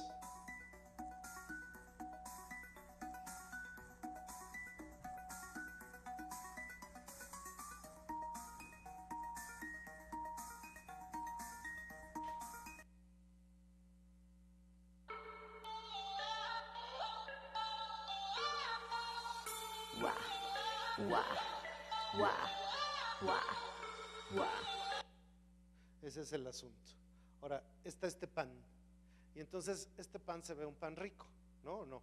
O sea, se ve un pan sabroso, nutritivo, rendidor, ¿sabes? Un montón de carbohidratos, ve nomás la dona de arriba, ¿sabes? Los bolillos que están ahí a un lado, el vaso, etcétera, etcétera. Y esto que les estoy contando, curiosamente, tiene que ver con esto, lo hizo este chavo Bertrand Benoit, y eso que están viendo ahí hay un pan con miel y harina, y creo que una lata con chiles o algo así, o sea, es particularmente hipster esa comida y los botes en los que está, ¿sabes? Ahora, resulta que este cuate, Bertrand Benoit, hace cosas como lo que están viendo ahí, y de hecho, pues es una silla con una mesa adelante y la silla puesta en otro ángulo. Y ustedes, por supuesto, ya están pensando, ¿esto ya se volvió loco? O sea, ¿a quién le importan unos bolillos, un montón de harina con miel y una silla? Resulta que este cuate trabaja, por ejemplo, para IKEA, la compañía de muebles, y resulta que el diseñador industrial está haciendo en computadora la silla, pero ellos lo que necesitan es que la silla va a salir a la tienda, haz de cuenta que salen 6 meses, entonces el diseñador ya la tiene en la computadora, pero ellos necesitan mandar a imprimir el catálogo que te van a regalar en la tienda y para eso se van a tardar los mismos 6 meses. Entonces resulta que este cuate Bertrand Benoit, todo lo que ustedes vieron es modelado digital, pero eso que es modelado digital resulta que nada de eso existe en lo absoluto. Y de hecho en el mundo se están sustituyendo los procesos fotográficos por los procesos de modelado por los tiempos de producción, entonces se necesita que se fotografíen cosas que todavía no existen y que se fotografían para que estén a tiempo, al mismo tiempo la publicidad, la mercadotecnia y el objeto que va a existir. Entonces cuando nosotros apenas estamos en la discusión de la fotografía, si va a ser análoga o digital o esas tonterías, y realmente todavía no manejamos el Photoshop a un nivel así extraordinario, en el mundo él ya está haciendo cosas que no tienen nada que ver con la concepción tradicional de la foto. Entonces resulta que estos son los procesos que hace el cuate para hacer la foto como lo que vieron del tarro de harina y el tarro de miel, y básicamente el proceso de modelado ahí lo está ejemplificando en todas estas cosas, cuando lo que ustedes vieron fue imagen hiperrealista que ni de ninguna manera pensaron que hubiera tenido un origen digital. Pero esto de lo que está hablando es que lo mismo que las caras que vieron en Instagram con una serie de máscaras transformativas, o sea, tiene que ver con el avance de la imagen que cada vez más se vuelve más abstracta y cada vez más se vuelve un acto computacional. Mira, hasta los pelitos del mecate ahí están hechos perfectamente bien por este dude. Y entonces esa imagen que ustedes vieron no tenía nada que ver con lo que ustedes creían que era. Y esto en México todavía no empieza. Entonces, si esto ya estuviera desarrollado, ahí hay un área de negocio gigantesca que ya no es la idea de la fotografía. Y en vez de que estés comprando lámparas de 100,000 pesos, etcétera, o sea, es la proeficiencia en los programas de modelado. Esto es un estudio argentino que está haciendo estos anuncios para marcas de ropa. Y esto es totalmente modelado también. Nada de eso existe. No existe que se enojó y se fue.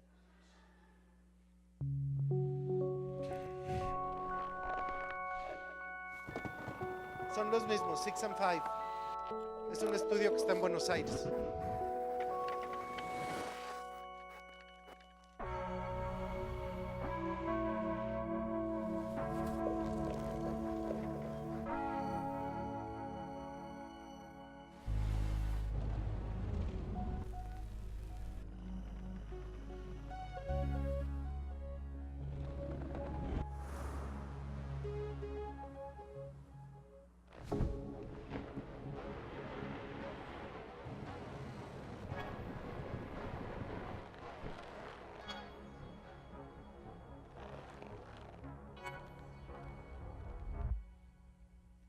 Entonces, en este momento que todo se está volviendo digital, el gran trabajo manual se está convirtiendo en el trabajo en computador.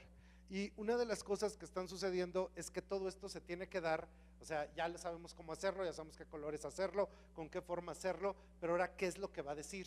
Y en eso de que qué es lo que va a decir, resulta que las propias narrativas están siendo profundamente transformadas.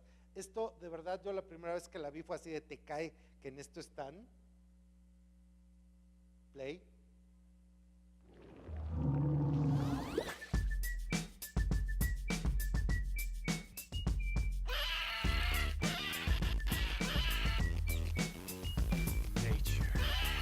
I like this place.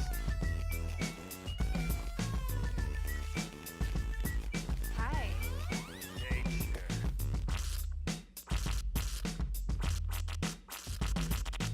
Nature. I love it out here. Nature. I love it out here. Nature. Love it out here. Nature. Love. Discover nature. Okay. I did. Nice. Nice. Nice. Nice. Nice. Nice. Nice. Great. Great. Nature smells. Great. Nature smells. Great.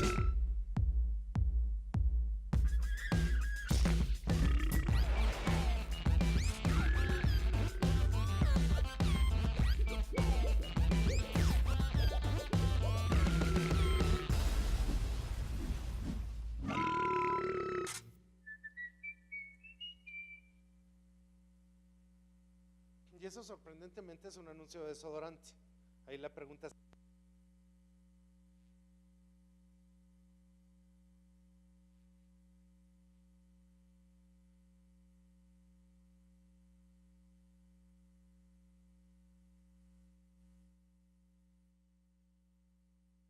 hola, ahí. Bueno, entonces, eso que vieron es demasiado extraño, pero no está hecho básicamente para la generación de ustedes. O sea, aquí hay como de millennials para arriba y ya llegando a mí es...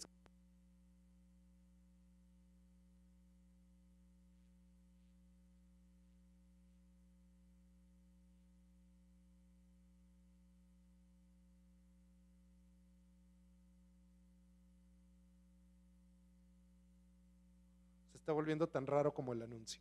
Ya tengo volumen otra vez, ya. Ok, entonces hoy es el día que nada funciona. Pero resulta que ese tipo de anuncios que están viendo está cambiando muchísimo la publicidad, va casi en la misma zona gráfica de lo que les enseñé al principio de Bloomberg, porque resulta que esto ya se está dirigiendo a toda la influencia que tiene una generación totalmente nueva, que son los chavos que ahorita tienen 18 años y que están viendo programas específicamente como Rick and Morty. Entonces resulta que esos anuncios salen con Rick and Morty. Rick, we're going to help those people in distress. What do you think we do when that happens, Rick? We just ignore the call? You know, maybe we should take off. Doesn't look like anything's going on Oh, here. Morty, no, we have to help people. Oh my god, it's one of those face huggers from the Alien movie! Holy crap, I think it's dead! God, Morty, it died of toxicity due to all the drugs and alcohol swirling about in my system. Well, Rick, you know, they say don't do drugs, but I think this might be a case for him. And alcohol, Morty. Yeah, and alcohol. Somebody get a memo to all the characters in those alien movies, stat. Yeah, no kidding. You know, I never thought I'd say this, but thank God you drink all those drugs and alcohol, you know? Morty, you don't drink drugs. Well, whatever, I don't know, I'm innocent. Y eso que vieron es un anuncio real de la película Alien Covenant. Entonces resulta que Rick Sánchez está diciendo que el facehugger no le quiere, o sea, no le quiere poner el huevo porque tiene tanto alcohol y tantas drogas adentro que básicamente se asqueó. Entonces le dice Morty, oye, qué bueno que bebes tantas drogas, las drogas no se beben, yo soy inocente, no me doy cuenta. Entonces resulta que con eso lo que están viendo es que esto está haciendo lenguajes que son completamente diferentes para otra generación. Y de hecho eso está dejando que la misma narrativa ya no está supeditada a lo que antes todo mundo hablaba. O sea, en este momento estamos cambiando totalmente el contexto de cómo se hablan las cosas y por qué se están hablando así. Resulta que ustedes mismos en la escuela han de haber de oído muchísimas veces que resulta que les explican que hubo un modernismo a principios del siglo XX y después de eso les explican que a partir como de los 80s hubo una cosa que se llamó la posmodernidad. Entonces resulta que ahorita muchísimos teóricos están hablando de esto. De hecho, antes, en el premodernismo, así salían como los grandes significados y las grandes narrativas y con eso había simbolismos muy rígidos. En el modernismo, cada quien sabía cómo se podía aproximar a la verdad. Y en el posmodernismo era totalmente inherente al sujeto, todo era una interpretación subjetiva de cómo era la realidad y básicamente de eso habíamos estado hablando todo el tiempo. Pero resulta que ahora se está hablando de que esto ahorita es una gigantesca tendencia en YouTube, todo el mundo está explicando a Rick and Morty y hay un montón de filósofos y gente muy seria explicando esto, de que Rick and Morty pertenecen a una nueva forma de pensar que es el metamodernismo. Y el metamodernismo simplemente no define nada, sino que siempre oscila. Y en eso que oscila, de repente tienes un significado y a la siguiente escena tienes otro. Y entonces amaneces contento y luego estás enojado. Y entonces no es de que seas bipolar, es que resulta que la explicación cultural de este momento tiene que ver con que estamos oscilando todo el tiempo. Y de hecho eso está explicando por qué ahorita hay así como nuevas concepciones del género, por qué lo femenino se está redefiniendo, por qué pensamos diferente en los animales, porque resulta que ya no hay nada que esté fijo, pero no está fijo en el sentido de que tenemos explicaciones que se van acomodando a lo largo del día y que cambiaron para el día siguiente. Entonces antes eras ideológico y ahorita estás oscilando entre significados. Y de hecho eso que estás oscilando entre significados, básicamente estás oscilando casi siempre entre la inocencia y el cinismo. Entonces es así como una actitud que nosotros vemos mucho ahorita en las redes sociales. La gente es muy cínica, pero a la siguiente escena comparte gatitos y a la siguiente escena comparte perritos bebés, ¿sabes? Entonces eso que estoy explicando se llama el metamodernismo y básicamente todos los teóricos están diciendo que ahorita está explotando. Y eso están diciendo que es una condición que tiene que ver con subrayar engagement, afecto y storytelling. Entonces, en esto que es engagement, afecto y storytelling, está contando cosas completamente diferentes para una generación totalmente joven, porque de lo que está hablando son cosas que tienen pertenencia, o sea, eso va a ser lo del engagement, que nos sentimos identificados con ella, que nos dicen algo, que tienen afecto y en ese cosas son así como tiernas, pero al mismo tiempo que son tiernas, están contando historias, pero que son historias que no necesariamente tienen que ser ni lineales ni lógicas. Entonces estamos dispuestos a aceptar historias completamente enloquecidas, como a lo mejor en su momento fue Breaking Bad. Entonces era así como no pueden inventar una mamada mayor y entonces salían con el imán y era así de no pueden inventar una mamada mayor y entonces ya inventaban un laboratorio y era como súper enloquecido. De hecho Breaking Bad es como el primer Rick and Morty y esas narrativas están cambiando radical cómo estamos en el mundo. No sé qué está pasando, que se me salió todo cañón. Ahora, esto que les estoy contando de contar una historia, también tiene que ver radicalmente con esto. Hace ratito, en la conferencia anterior, estaba yo contando el caso de Eduardo Salles. Eduardo Salles era un dude que estudiaba filosofía en la UNAM y le pareció aburridísima, entonces se dio de baja de la filosofía y se pagó un curso en EduMac. Entonces el curso de EduMac te enseñan Illustrator, Photoshop, InDesign, etcétera, y con eso pues ya siguió viviendo con su mamá y empezó a dibujar eso que estaban viendo ustedes ahí, que se llamaba cinismo ilustrado. Y el cinismo ilustrado contaba historias que para una generación joven eran muy significativas y eran como la transformación de la cultura, de la caricatura política en otro tipo de imagen. Y resulta que con esto logró tal cantidad de engagement y fue así, la gente le tenía tantísimo afecto que eventualmente Cinismo Ilustrado empezó a tener 1.800.000 seguidores y entonces el cuate se fue a trabajar a una agencia de publicidad.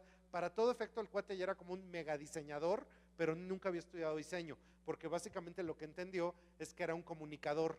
Y en ese sentido, después él puso una agencia que se llama Pictoline, y en esta agencia que se llama Pictoline, resulta que él, ni siquiera él ya no es el único que dibuja, tiene contratados a un montón de chavos que son los que están dibujando todo el tiempo, y esta cosa tiene la friolera de 2.882.383 personas. Entonces él solito en sí mismo se convierte en un mega medio que ya quisieran el Reforma y los medios tradicionales poder tener el alcance que él tiene. Y curiosamente todos ustedes ven Pictoline, pero casi estoy seguro que nunca se han dado cuenta de qué vive, porque muchísimas de esas caricaturas están pagadas, pero están pagadas de manera tal que tú no te das cuenta quién las pagó. Entonces te están contando algo de historia, entonces la pagó el Discovery Channel. Te están contando que hacer tal cosa adelgaza, entonces la pagó un producto que sirve para adelgazar, pero está hecho tan bien que ustedes simplemente los consumen y los comparten sin darse cuenta quién fue el que pagó todos esos contenidos. Y de hecho, adentro de la agencia hay contenidos políticos, hay contenidos de todo tipo de empresa que ustedes ni cuenta se dan y simplemente lo comparten porque está simpático, porque les parece que les suma a la narrativa personal y de hecho es como el acto mismo del diseño convirtiéndose en un acto comunicativo.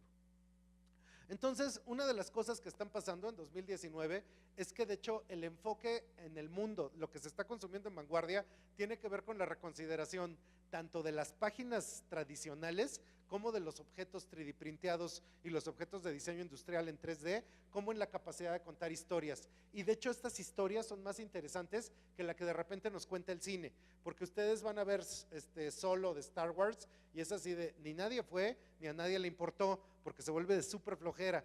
Y la 45.000ª película de superhéroes tampoco te interesa ya tanto. Entonces resulta que estamos dejando de ir al cine, estamos dejando de ver las grandes narrativas que cuestan millones y millones de producirse. Y si ustedes están viendo Westworld en HBO, la segunda temporada es tan aburrida que es infinitamente mejor Luis Miguel.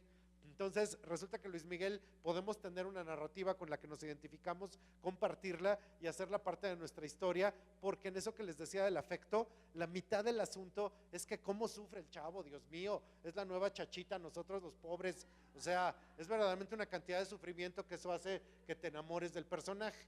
Entonces ese es el asunto.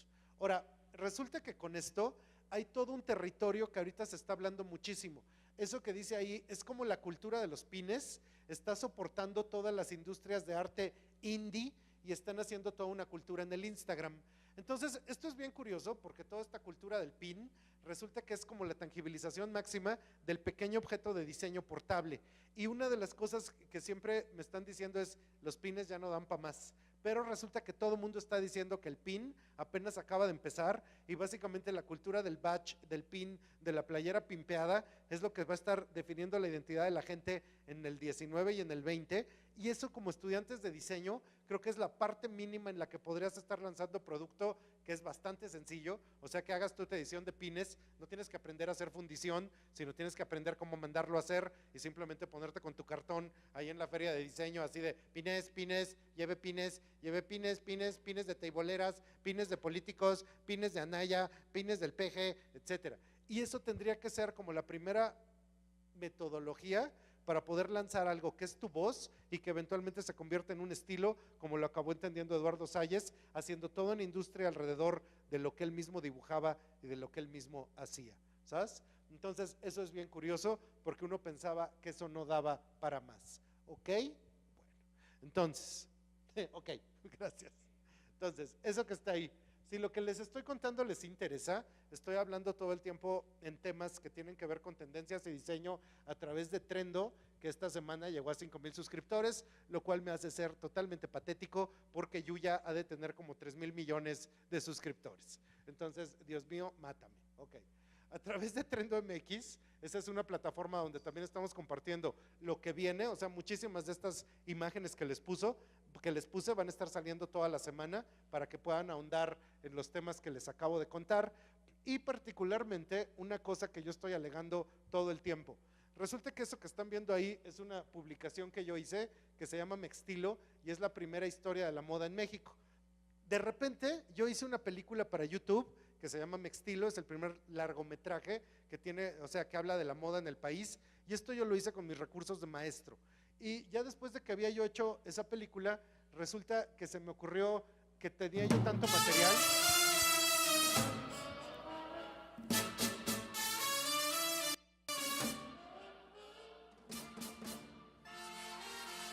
¿Está bien? ¿Lo vas a hacer?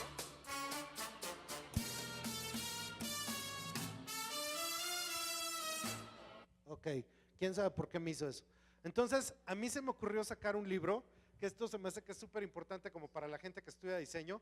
A mí se me ocurrió convertir eso en libro y por supuesto yo no tenía dinero para hacerlo, entonces me salí a la calle a pedir limosna. Y en eso que fui así de salir a la calle, y dame dinero para hacer mi libro, dame dinero para hacer mi libro, ¿no me puedes dar 15 pesos para hacer mi libro? Entonces, 60 días después, y pese a que todo el mundo me había dicho que eso no se podía hacer, junté 700,000 pesos y con eso hice mi libro, ¿vas? Entonces, parte fundamental de entender qué estamos haciendo como creadores es poder inventar realidades que no son la realidad normal. Y entonces estamos en contra de la realidad y podemos encontrar e inventar realidades alternativas donde hacemos las cosas que queremos hacer.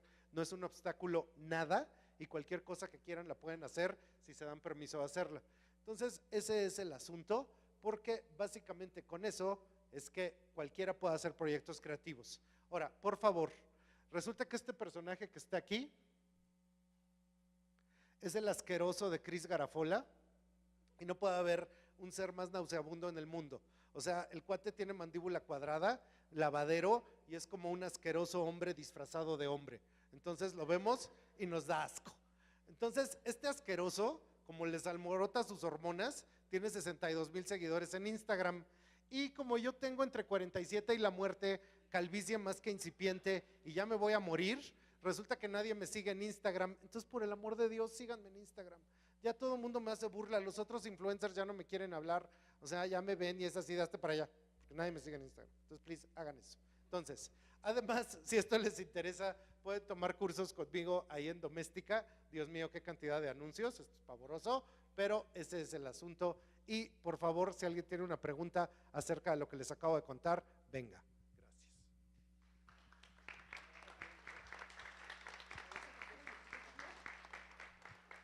Gracias.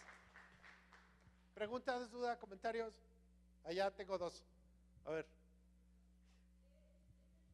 De, bueno, la publicación de Bloomberg, que era muy difícil de leer, ¿no? ¿Cómo podemos nosotros decidir si las nuevas tendencias, por ejemplo, están sacrificando principios básicos como la legibilidad? ¿Qué hacemos ahí? Está pasando una cosa súper curiosa. Bloomberg en revista y en página web, si te metes a ver la página web, resulta que le bajaron cañón a la cantidad de texto porque no es legible. Pero esto lo hicieron porque la gente ya no leía artículos de fondo, entonces lo empezaron a bajar. Ahora, pasa una cosa que es súper curiosa. En los años 80, Neville Brody, cuando estaba haciendo la revista de Face, la caja era absolutamente enloquecida porque estaba basada en el punk. Y en los años 90, en la revista Ray Gun de Carson, esto estaba basado en el grunge y la caja casi no era legible. Entonces resulta que siempre los proyectos editoriales en revista de vanguardia tienden hacia la no legibilidad del asunto, pero ahí siempre pienso yo en una cuestión muy curiosa que es todo lo que podría ser el mundo musulmán. El mundo musulmán es un triunfo de la estética sobre la legibilidad, porque precisamente como no pueden representar imagen, la tipografía se convierte en la esencia del diseño. Y ellos lo que han logrado es que la caligrafía acaba siendo ornamento, y en ese momento no es legible, pero es básicamente lo que está fundamentado como una idea de adorno.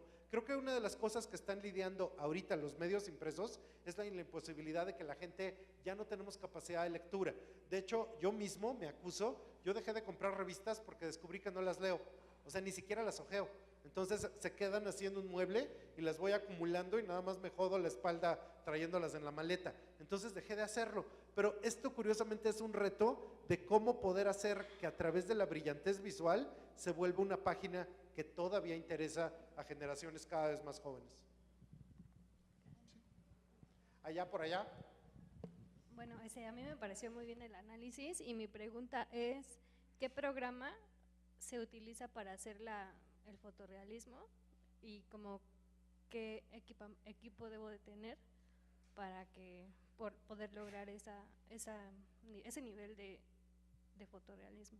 Una de las cosas que pasan en mi vida es que siempre he estado involucrado con proyectos que tienen que ver con la fotografía. Entonces, curiosamente, hay como una extraña relación entre lo que podría ser las carreras de comunicación y las carreras de diseño gráfico con la imagen. Entonces, son fotógrafos, tienen cámara, aprenden Photoshop, etcétera.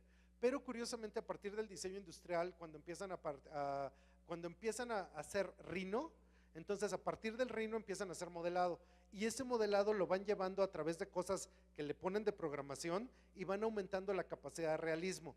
Y de esto es bien curioso porque esto es imagen estática. Ya si tú estuvieras como para Pixar, que es como la misma salida de imagen, son un tipo de programas completamente diferentes. Pero curiosamente lo que quiero decir con esto es que no hemos entendido como esa línea que del diseño industrial y la arquitectura surgieran nuevas formas de hacer imagen que no son fotografía, pero que serían una idea de fotografía que va mucho más allá, porque empiezan a ni siquiera a transformar la realidad, sino a concebirla desde cero en la mente de la máquina. Entonces, eso sería básicamente el problema, y curiosamente creo que nadie le está entrando a ese problema. A ver, ¿quién de ustedes alza la mano está haciendo ese tipo de foto? Entonces fue así, espeluznante, nadie alzó la mano. ¿Tú sí? No. Rhino es uno de ellos, y ya mucho más complicado es Maya. Y hay otros que se llaman Strata, y algunos otros así, pero creo que de esto, como todo, está apenas abierta la puerta hacia dónde lo vas a llevar. Entonces creo que ahí sería de empezar con el más sencillo, casi que tu Mario Paint, y de ahí empezar a hacer algo en 3D, que empezar a generar imagen. De hecho, esto es bien curioso, en los concursos de foto en México, a lo más que llegan es a fotografías de cosas que ya existen. O sea, toman foto de juegos de realidad aumentada o toman fotos de videojuegos, pero todavía no han empezado a concebir desde cero, cuando en el mundo ya está bastante avanzadito. ¿Alguien más? Acá. Tengo una pequeñina aquí. Bueno, ¿qué pasa si yo apenas llevo un año estudiando diseño y me faltan otros 3 años y todos mis profes están como que en la old school, que todo tiene que estar bien estructurado, todo tiene que ser legible y yo… ¿Cuántos años tienes tú? 18. Tienes 18. ¿Cuántos años tienen tus maestros? 40, no sé. Pero esto que te estoy diciendo es bien curioso por la siguiente razón. Tu arena actual, es que lo que decía yo hace rato, que puede salir en Instagram mañana, ¿sabes? Y lo que va a entender tu propia generación es algo completamente diferente a lo que entendemos las generaciones mayores, porque ustedes se manejan en un contexto y en un lenguaje que puede ir desde el meme hasta las cosas que identifican, que es completamente diferente. Ahora, tu primera obligación es que ahorita estás en procesos formativos. Entonces, en los procesos formativos aprende a realizar los procesos, pero ahorita mismo tú estás viviendo en un mundo que está inmerso en las redes. Si tú lo que compartes no convence a tu generación, entonces ahí ya perdiste toda la batalla. tendrías que estar generando ahorita cosas que están convenciendo a tu generación de lo que tienes capacidad de proponer. Y eso que estoy diciendo es como súper obvio. O sea, hay un montón de chavos que están subiendo desde sus dibujos hasta sus animaciones y que solo viven para el Instagram, ni siquiera están viviendo de ello, son sus propios ejercicios y su propia experimentación. Entonces, en el pasado, si tú querías aprender a dibujar, pues lo tenías que hacer así en tu libreta y llenarla de dibujo. Actualmente, si tú quieres aprender a hacer diseño, tendrías que estarlo haciendo a partir de lo que compartes, porque en eso es en lo que eventualmente vas a encontrar una voz. Y aquí no, esto siempre es una cosa muy curiosa. ¿Por qué yo haría algo que no me van a calificar? Si te lo están calificando, va a tener que ver en qué tanto se ve y qué tanto se comparte, pero no es algo que yo te pongo, niña, tienes que hacer tal proceso. Eso es la escuela, pero tú, si eres una creadora, lo vas a tener que hacer tú sola. Y en eso que lo vas a tener tú sola, nadie estudia diseño a fuerzas. O sea, todas las familias fue así de, te cae que vas a estudiar diseño, pero ¿por qué me haces esto? O sea, qué fracaso tan grande. Entonces, efectivamente, qué fracaso tan grande si tú no encuentras un camino creativo que pueda hablar y que pueda experimentar. De hecho, en esto, alguien con quien siempre colaboro, en el libro, por ejemplo, es Andonela, y esa chava, o sea, desde que estaba en la escuela, ella dibujaba más de lo que le pedían. O sea, estaba en la escuela, estudiaba diseño, pero ella tenía ya todo un universo que fue construyendo, y en algún momento dado, ella ganaba, o sea, no sé, ganaba 30 o 40 mil pesos al mes vendiendo cosas en internet, que eran sus pins, sus playeras, sus dibujos, y yendo a las ferias de diseño. O sea, ella se mantenía sola ya al final de la carrera, y con eso encontró un camino que fue su propio camino creativo, sin eventualmente tener que pasar por los procesos posteriores de que trabajas en un despacho o demás. Ella se convirtió en una creadora. Eso tendría que hacer cualquiera que se dedique a los diseños. Acá. Ok, en cuanto al storytelling, ¿tú tienes algún curso o algo que sea también como tipo curaduría de contenidos, pero más bien dirigido al storytelling, precisamente para generar este engagement, todo eso? De hecho, hola, buenas tardes. Yo tengo, o sea, yo doy clases en la colonia Roma y ahí tengo un curso de dirección de arte donde vemos cosas como eso. Ahora, fundamentalmente hay una cosa que es así puntual. Cada uno de ustedes es experto en algo, y en eso que cada uno de ustedes es experto en algo, de repente me sorprende que, haz de cuenta, yo también doy clase de fotografía o demás, y la gente toma unas fotos patéticas. Entonces resulta que un chavo que tomaba unas fotos horribles, le empezaron a bullear en su salón, porque le decían, ay, sí, tú eres un pinche otaku. Y entonces fue así de, a ver, y si tú eres un pinche otaku, ¿puedo yo saber por qué estás haciendo esto que no sirve como imagen en vez de que mostraras el universo de la otakuez? O sea, ¿sí me entienden? Y cuando empezó a hacer eso, empezó a contar cosas que según él no le interesaban a nadie y que efectivamente no nos interesan a nadie, pero entonces empezaba a contar él historias así como de la niña que se convierte en perro, etcétera, etcétera, pero a través de la fotografía, y entonces en eso se volvía algo universal y se volvía algo que era eficiente y era bueno. Y estas historias, que son las historias que todos conocemos porque en algo somos expertos, precisamente esta cosa de que hay engagement, hay afecto y hay la capacidad de crear historias, en este momento que se está hablando como de un cambio de mentalidad, todos querríamos oír esas cosas que nos provocan esos tres líneas. Entonces todos estamos dispuestos realmente a oír lo que tú quieres tanto y lo que te afecta tanto. Y si ustedes no me creen, o sea, normalmente en Facebook se te muere tu mamá y ya te dan like, ¿no? Así de, se murió mi mamá. Chido. A nadie le importa. Pero cada vez que alguien sube que se murió su perro, ¡ah, hijo! No inventes, son unos homenajes y le llevan gifs de flores y lo siento muchísimo, amiga, no sé qué, porque está contando una historia mucho menor, porque te contó la historia del perro y te puso sus fotos de cachorrito que lo recogió en la carretera, etcétera, etcétera. Y se vuelve una narrativa más universal. O sea, eso que es tan estúpido acaba siendo muy afectuoso, ¿sabes? Digo, no es estúpido, a mí se me ha muerto mi perro, lo he sufrido mucho, por eso me he visto en negro todavía hasta la fecha, etcétera, etcétera. Es el asunto. Ahí tengo otra pregunta, a ver. En el streaming. Hay dos, una es que cuál es tu proceso creativo y la otra, bueno, primero eso. El otro día casi alguien me asesina en Instagram porque subimos unas cosas que estaban tomadas del nuevo video de Sia, el de LSD, etcétera, y entonces alguien me pone, tú tomaste eso y te lo fusilaste. Y fue de, no es ningún secreto, o sea, yo tomo todo lo que me encuentro y con eso hago otras cosas, ¿sabes? Entonces, resulta que parte fundamental del proceso creativo en este momento tiene que ver con poder agarrar todo de todos lados y poderlo estar mezclando todo el tiempo en nuevos resultados. Pero eso que estoy diciendo, que es así como está diciendo algo obvio este güey, no es cierto. Porque resulta que particularmente cómo se cuenta una historia, en el mundo actual se considera que es muy creativo el DJ, el curador, etcétera. Y el DJ y el curador son gente que arma historias con cosas de los demás, que no está haciéndolo con cosas propias. O sea, así el DJ es, ustedes componen, bueno, yo lo ordeno diferente y lo mezclo distinto y es mi obra. Y el curador es, órale, ustedes hacen obras, pues yo lo presento como yo quiera, en el orden que yo quiera y es mi obra. Y de hecho, particularmente también quien está haciendo estas narrativas, yo me dedico a dar conferencias y una de las cosas más felices que tengo en la vida es que me toca darle conferencias a los bartenders.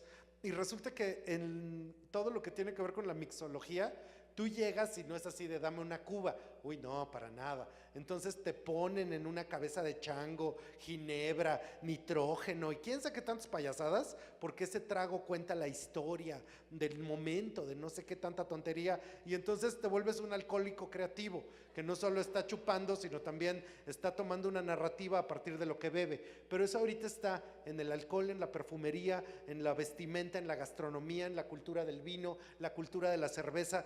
Todas esas cuentan historias. Y eso, por ejemplo, ya sea desde el ron Kraken, que tú lo tomas y te sientes pirata y ahí vas por la vida así creyéndote Jack Sparrow, hasta cualquier producto que tiene éxito en el mercado es porque acaba contando una historia de la que acabamos por pertenecer. Y eso es fundamental porque, de hecho, en los procesos educativos del diseño, en este momento uno de los principales sería no cómo lo justificas, sino cómo lo cuentas.